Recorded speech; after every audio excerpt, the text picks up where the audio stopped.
Okay,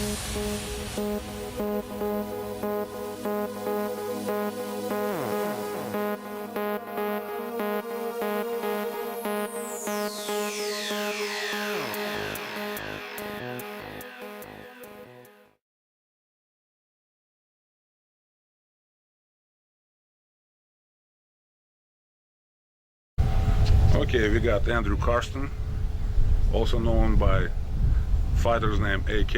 I don't know, is that Andrew Karsten or Kalashnikov assault rifle made in Russia, you know, yeah? Responsible for more deaths than anything else in the world. It's the most reliable weapon there is. You can dig it in the mud, throw it in the sand, and it's still going to come out firing like ever.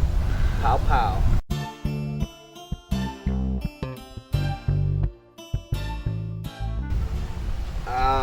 To be honest with you, I don't see this fight going any one particular direction. Chase is decent all the way around, and he's a tough kid. You know, obviously I wouldn't have taken the fight if I didn't think it would be a good fight, not only for myself but for the fans as well. I have a couple different game plans that I'm working on in my head. One of them involves no ground, keeping it on the feet, and picking them and picking my shots, kind of like how when Shellhart and I fought. But with Chase, it would have to be a much higher tempo, because even though I wasn't really concerned with the takedown from Shellhart, I felt like I could defend that decently. With Chase, he's a much more powerful takedown. He's a state champion, yes. So, you know, there's a lot of ways this fight could go, but my prediction is going to be with my hand up.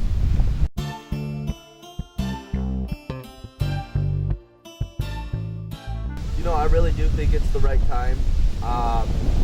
I've been doing amateur fights since 2010.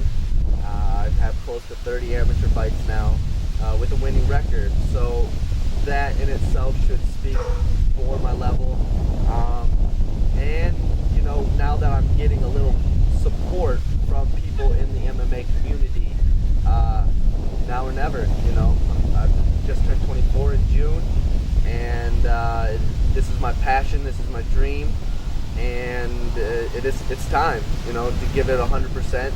Previously, I hate to say this, but for any of my amateur fights, I've never spent more than 14 days getting ready.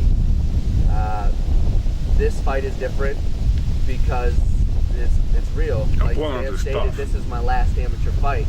I'm going out with a bang. Obviously, Chase is a good fighter, and he needs to be prepared for. But I'm not really, I hate to say this, but I'm not really preparing for Chase. I'm preparing to show the crowd that that's my amateur fight, and now I'm pro. I am on the pro level, and that's what this fight is for me, is to go and verify that in front of my fans and you know, everybody in the MMA community. Hopefully I can gain their support, and that will only boost my MMA career.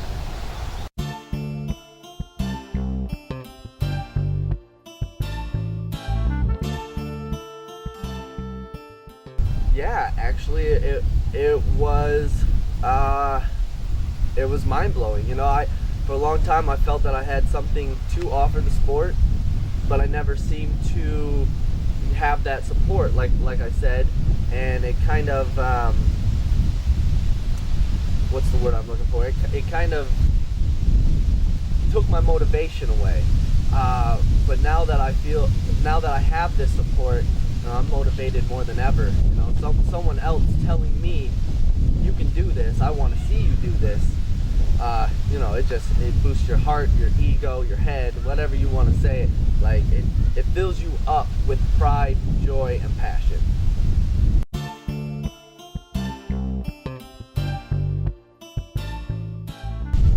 Wow. The plan is to go out there and with the mindset of kind of making enemies. I know that sounds weird, but like you stated, this is my evaluation. I can be friends with those guys later in my career. I need to go out there focused, with my mind on straight, no swiveling, just go out there and show that I have the skill and the talent to do this. And you know, if I go out there to make friends yes, I get benefits from it, but it's not camp. It's an evaluation. It's not practice. It's a test.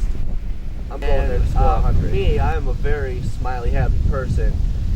It's hard for me to adjust from friends, pulling punches, kind of lightly sparring, and out there trying to prove something.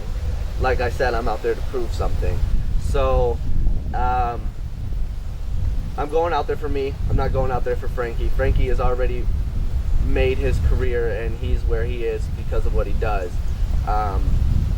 I want to be on that level. I feel like I have what it takes to do that. Just have to put in the time. And if I go out there and do what I'm supposed to do, hopefully I gain their support as well.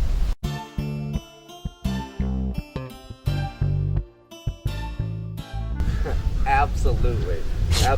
I went to Duke Rufus's camp up in Milwaukee before my fight with Brandon Shellhart, and I think that showed in my stand-up. It was my first fight where we went all 3 rounds on the feet. Yes, there were some takedowns thrown, but they were stuffed by Shellhart or by myself. And if I can go for a month and bring back all of those skills, I can't imagine what I'm gonna do going out there and training hard every day, 100% all the way. Because like I said, this is not a training camp. This is a test. I'm going out there to test myself. And when you train at 100, it builds from there. So I hope Chase isn't taking me lightly. Everybody knows that I haven't put in a lot of time before my fights. And Chase, when you watch this isn't a joke, buddy. That's my belt.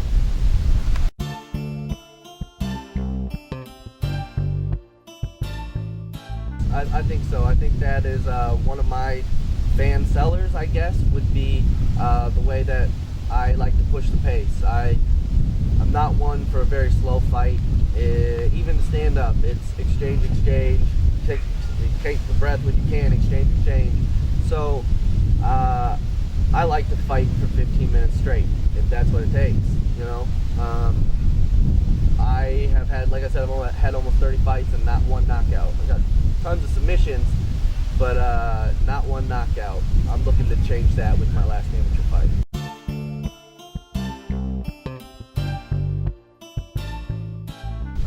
August 23rd, Andrew A.K. Karsten and Chase Davis fight for the 135 belt of the Michiana Fight League. There will be fireworks, and Andrew Karsten will unload his clip.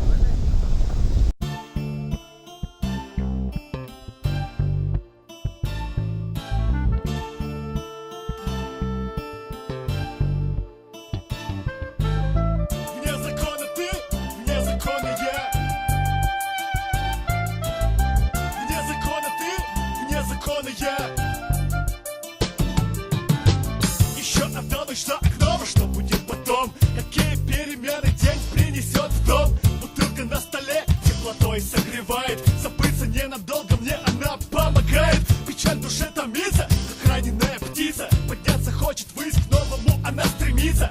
Как надоело биться, играть, когда не знаешь, что завтра ты найдешь и что опять потеряешь. Какую цену платишь, чтобы просто жить? Депрессия сквозь время, словно красная нить, опутывает сетью, не давая быть свободным, оставляя боль в душе и твой взгляд холодным. На Бога не надейся,